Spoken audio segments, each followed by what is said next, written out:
大家好，欢迎收看老黄视频。今天要跟大家分享一道家常菜——马蹄蒸肉饼。首先，我们切掉马蹄的结尾，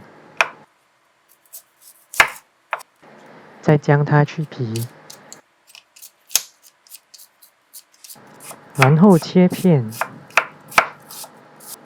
切片后再切成丝，大概半公分的宽度。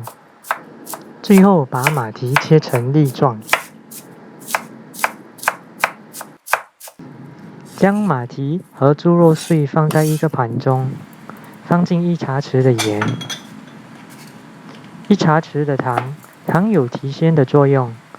再放入20克的薯粉，薯粉能让肉汁更顺滑，蒸出来的肉饼就不会干粗。将肉碎和马蹄搅拌均匀。充分的搅拌均匀之后，按成饼状。这样蒸出的肉饼都能均匀熟透，蒸20分钟就可以出炉啦。撒上一些青葱，青葱不只有提香的作用，还能使这道菜肴颜色更鲜艳。一道美味的马蹄蒸肉饼就出炉了。